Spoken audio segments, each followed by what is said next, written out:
The sun fell flat over the plains, baking everything in its path.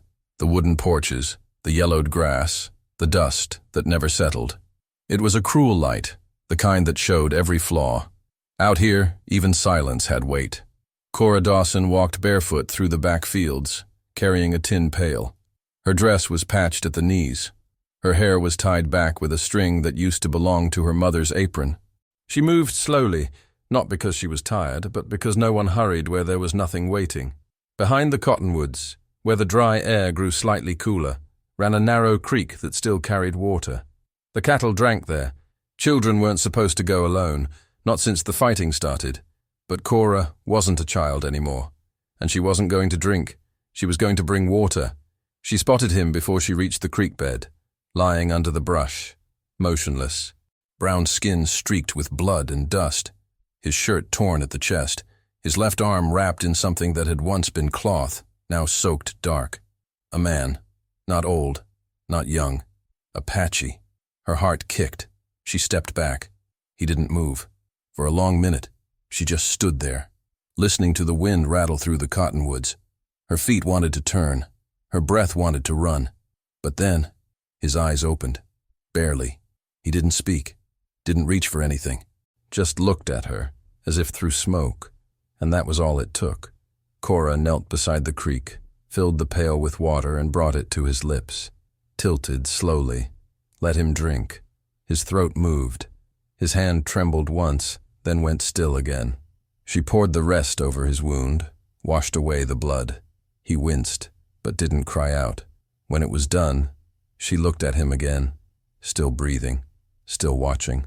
She didn't smile, didn't say a word, just turned and walked home. The town of Sparrow's Edge wasn't made for secrets. By dusk, someone had seen her walking back with an empty pail. Another saw footprints leading to the creek, not away from it. The boy at the livery whispered something to the girl at the bakery, who told her father, who told the sheriff. By morning, the wind carried her name like smoke from a kitchen fire. Cora returned to the creek 2 days later, this time with bread wrapped in cloth and a strip of boiled linen.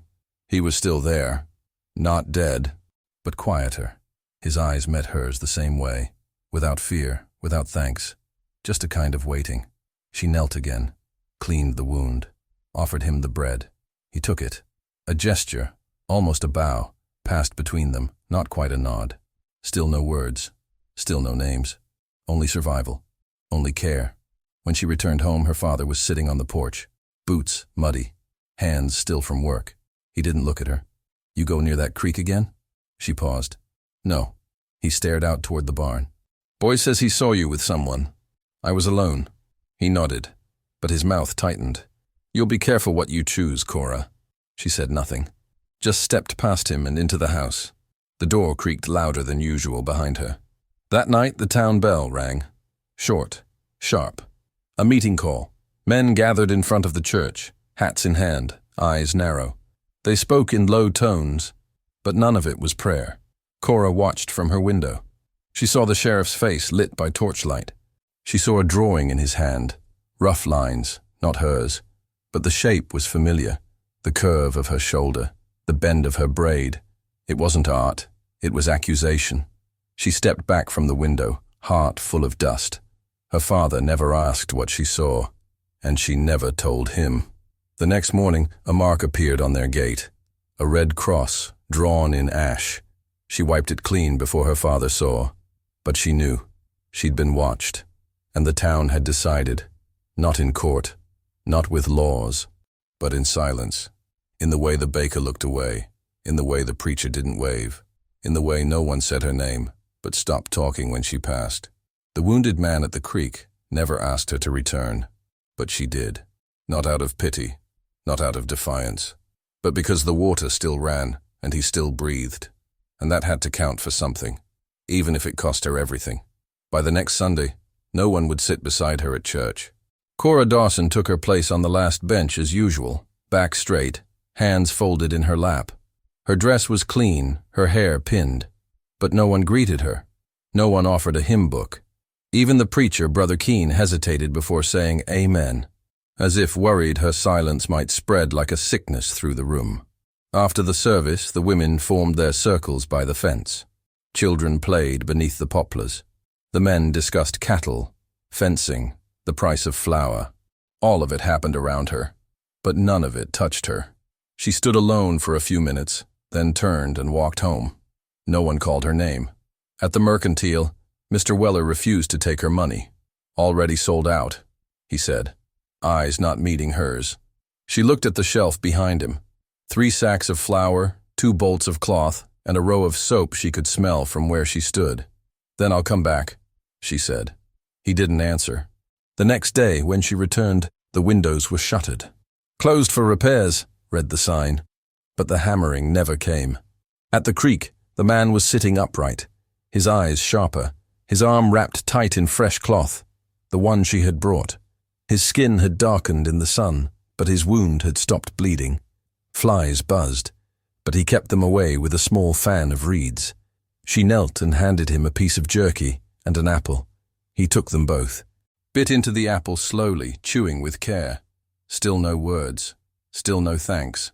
But when she turned to leave, he raised 2 fingers, not a wave, not a command, just a sign, something shared, a small language born from silence. That evening, as she walked through town, a stone struck the ground near her boot.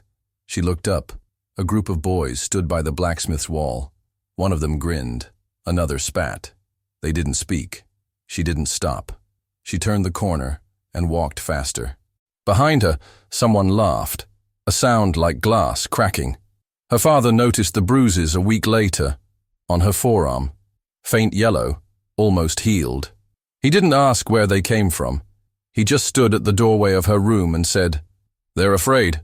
"Of what?" she asked. He didn't know how to answer. "They think if you help a man like that, it makes you different." "I am different." He didn't argue, but he didn't agree. One night, she found a dead bird nailed to their door. Its wings stretched, beak cracked, its feet bound with twine. There was no note. There didn't need to be. She buried it behind the house, didn't mention it at supper. And when she washed the dishes, her hands shook only once. She kept going to the creek, even when the days grew hotter and the road dust stung her eyes, even when she had to take food from their own pantry, even when the town's silence turned into something thicker, something like weight pressing on her shoulders as she walked. The man, she noticed, had begun to change, not just healing, watching. He carved small shapes into sticks, birds, horses, suns, and left them near the creek bank after she left. Not gifts, not tokens, just messages. Once, she found a carving shaped like an open hand. Another time, a circle with a single line through it. She didn't know what they meant, but she took them home, lined them on her windowsill. Every morning, her father noticed. Every morning, he said nothing. On the 4th week, the preacher came to the house. Brother Keene stood at the edge of the porch, hat in his hands, sweat on his collar. Cora stepped outside to meet him. "We're concerned," he said. "About what?" "Your soul, your safety, the message you send." She stared at him. "I gave water to a man bleeding in the dirt. An Apache." She didn't look away. "Yes, you understand what they've done? To our people, to women, to children. I understand he was dying." The preacher lowered his eyes. "There are lines, Miss Dawson. You crossed one." "No," she said. "I erased it." He swallowed hard, then turned, climbed onto his horse and rode away. She watched him disappear into the heat shimmer, then went inside and poured herself a glass of water, hands steady, eyes clear. That night, the red cross returned to the gate, thicker, painted in blood. This time, she didn't clean it. She let it dry. And in the morning, when the wind picked up, the dust blew across it until it vanished on its own. The heat broke on a Thursday. Not with rain, that would have been mercy, but with wind. It came in waves, dry and sharp, kicking up dust that clung to skin and stung the corners of the eyes. The trees behind the Dawson house bent like old men bowing in pain. Cora left before sunrise. She moved quickly, the satchel over her shoulder, filled with bread, bandages, a carving knife she hadn't used in years. Her father didn't wake, or pretended not to.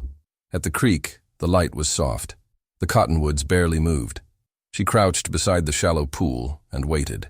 He came a moment later, stepping from the brush. Upright now, walking, slower than a healthy man but steadier than she expected. His eyes met hers. She handed him the satchel.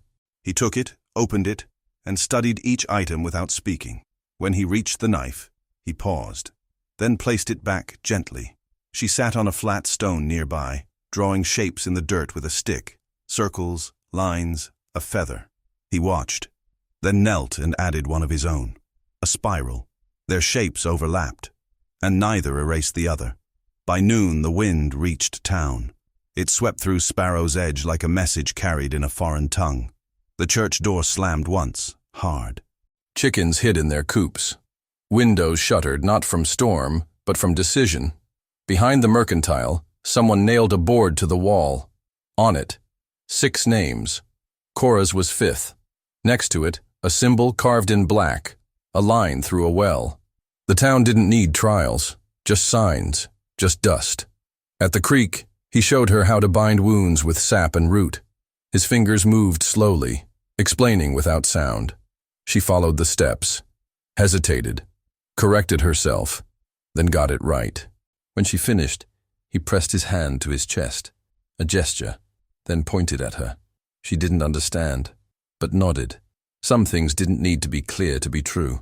That night, she found her father sitting by the stove, holding one of the carvings, the one shaped like a bird.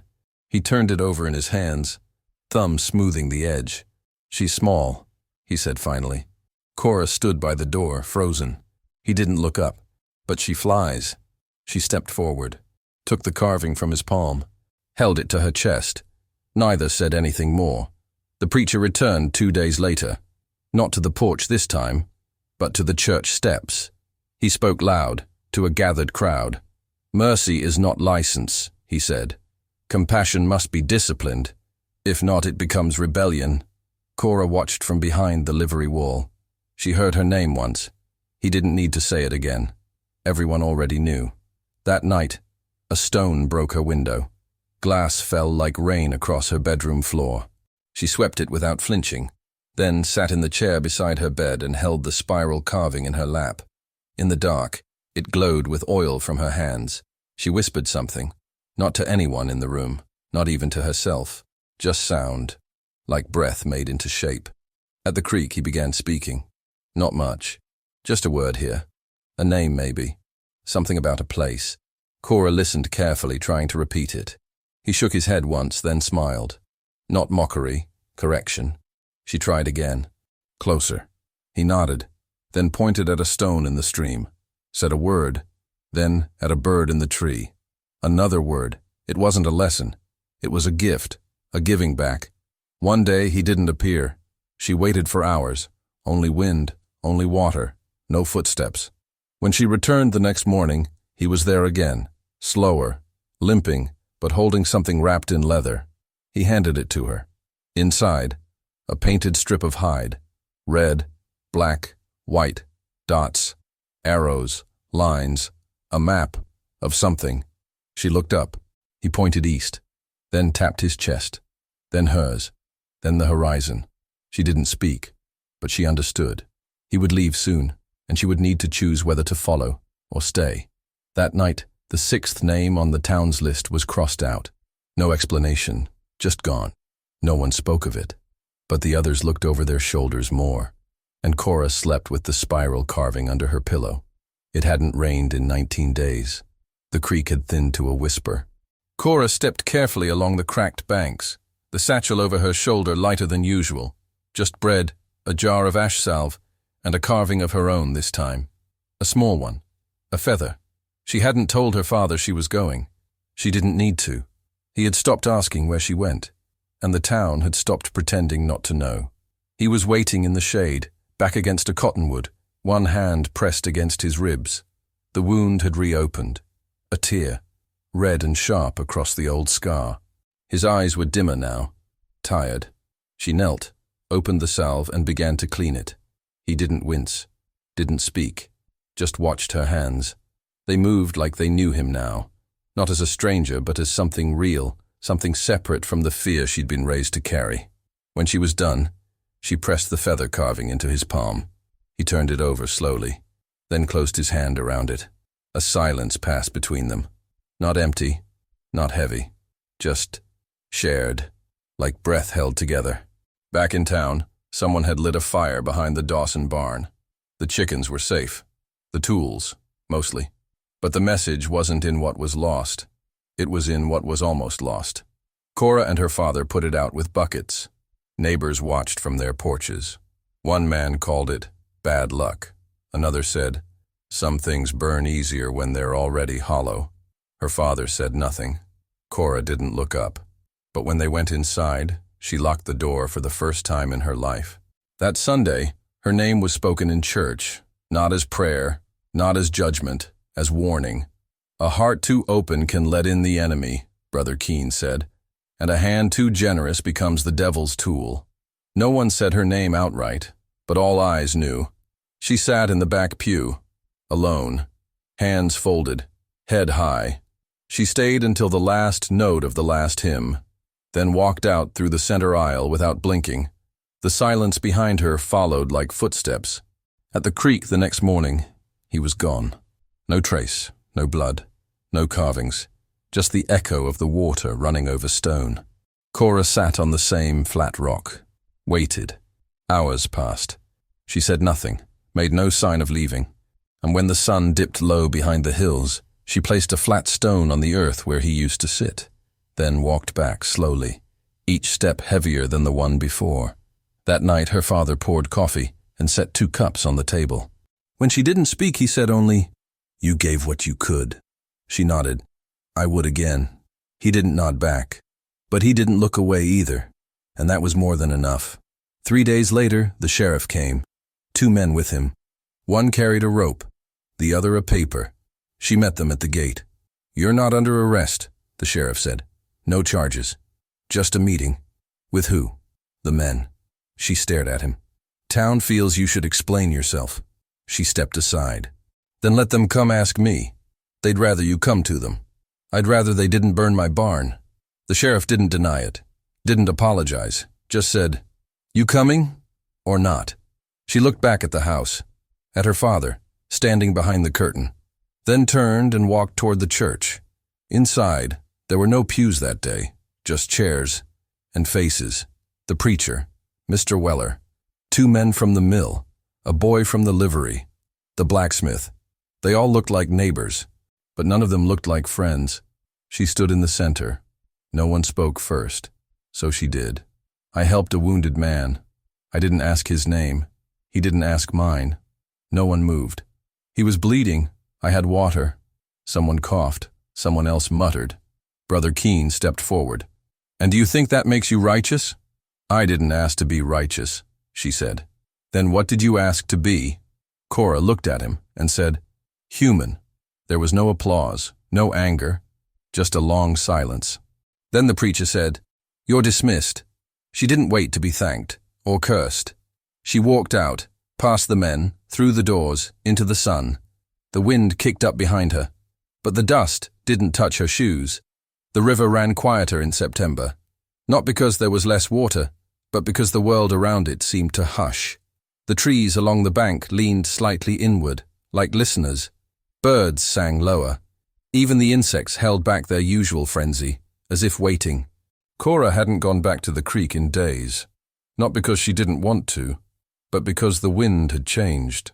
The town no longer stared. It watched. And there's a difference. At the Mercantile, Mr. Weller's bell no longer rang when she opened the door. It had been tied up with twine. At the church, the hymns seemed louder when she was near, as if sung harder to cover something else. And when she passed the bakery, the window curtains snapped shut too quickly, like someone caught eavesdropping on a crime that had no sound. The white stones returned. Each morning, 5 of them.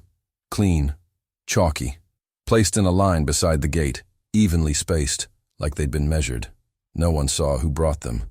No one claimed to know what they meant. But she knew they weren't random. She knew they weren't mercy. Her father began to sweep them with his boot instead of his hands. One morning, he crushed them beneath his heel. The next morning, they returned, unbroken. She walked to the river instead of the creek, wider, colder, deeper. She found a flat rock beneath the cottonwoods and sat, feet dangling just above the water. Leaves drifted past, each one spinning softly, untethered from its origin. She watched them go and wondered if that's all she'd done.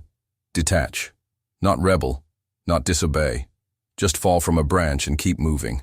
He hadn't returned, but the water had. That was enough for her to keep showing up. One afternoon, while collecting kindling, she spotted something by the fence line. A footprint, bare, pressed deep, like someone had paused mid-step. The heel was chipped, the toes curled slightly. Not old. The dirt around it was still soft. She knelt, placed her hand beside it, smaller than hers, but clearer. She followed the prints for a few steps until they disappeared into scrub. No broken branches, no snapped twigs, no trail. Just the feeling that she'd been seen, that someone had come close enough to leave part of themselves behind. Back in town, the preacher's voice had lowered, not in tone, but in reach. He no longer stood on the church steps to deliver his warnings. Now he spoke inside closed rooms, with candles burning low and heads bowed tighter. Not every man in Sparrow's Edge listened, but enough did.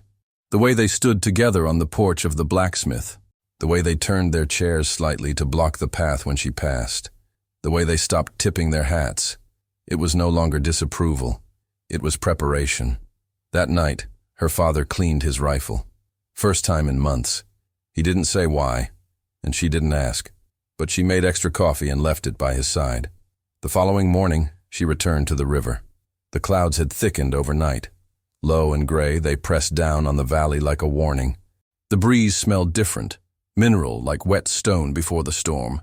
Across the river on the far bank, he stood, still, unmoving, wearing the same torn shirt, but upright, stronger.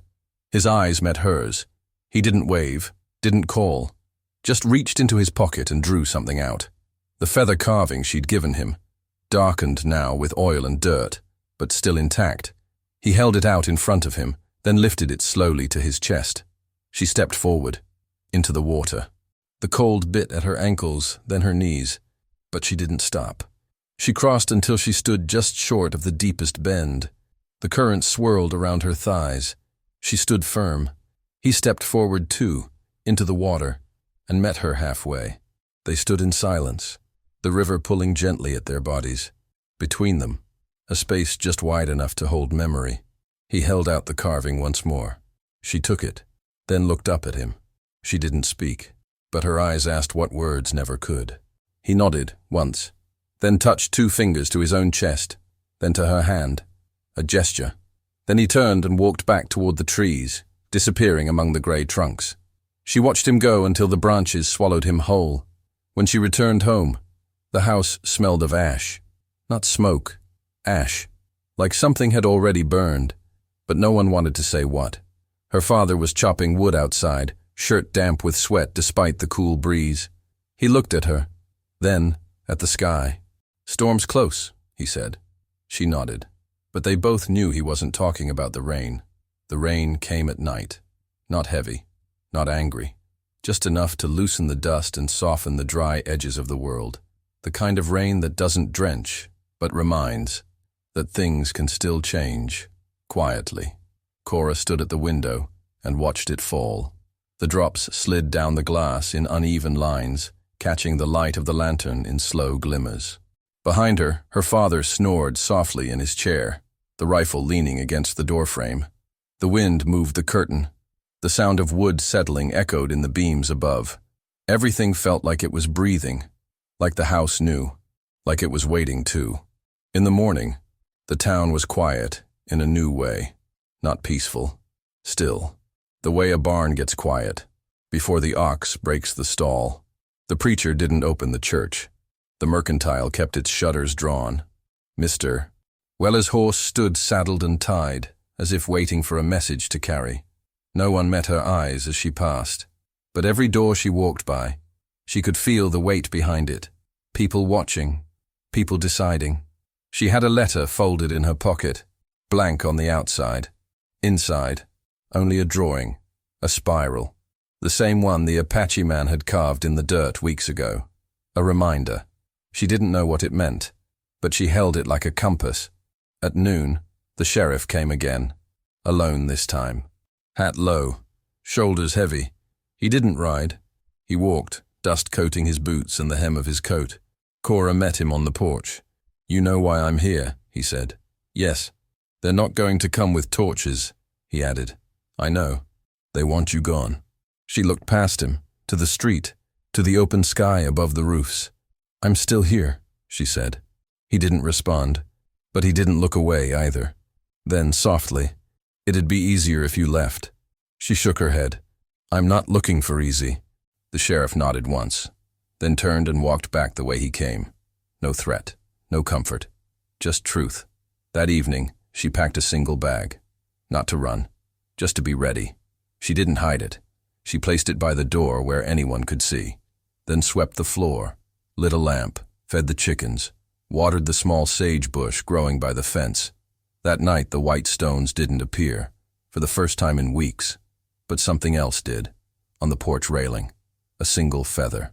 Tied with twine, dark, oiled, weathered, not placed in warning, but left in memory. She didn't touch it. She just sat beside it for a long time, hands folded in her lap, eyes on the horizon. In the weeks that followed, no one spoke to her directly, but the cross on the gate faded. The glances grew dull. Mr. Weller rang the bell again when she entered, and at church, one child, just one, sat beside her during the closing hymn, not because he knew what she'd done, but because children sometimes feel what adults choose to ignore. She didn't speak to him. He didn't ask questions. But when the hymn ended, he left a smooth rock on the bench between them. White, not stacked, just resting. She kept it in her coat pocket. Always. The man never returned. Not to the river, not to the creek. But sometimes, when the wind came from the south and the trees leaned west, she thought she could hear something in the leaves. A whisper, a rhythm, a language not made from words. And when it rained again, weeks later, she found the feather still there. Damp now, but whole. Years would pass before Sparrow's Edge changed. Most towns don't change quickly. Some never do. But long after the fighting ended, and new names were carved into the schoolhouse wall, people still spoke her name carefully. Some with caution, some with admiration, most with silence, but always with weight. Because she had stayed. Because she had offered water. Because she had let a man live. And that was something the wind could never erase. Cora Dawson died many years later, in her sleep. Old, wrinkled, unapologetic. The rock was still in her pocket, the feather still on the shelf, and the house still standing, quiet, weathered, full of breath. A house that had once held something the town tried to kill, but couldn't, because it didn't know how to bury mercy.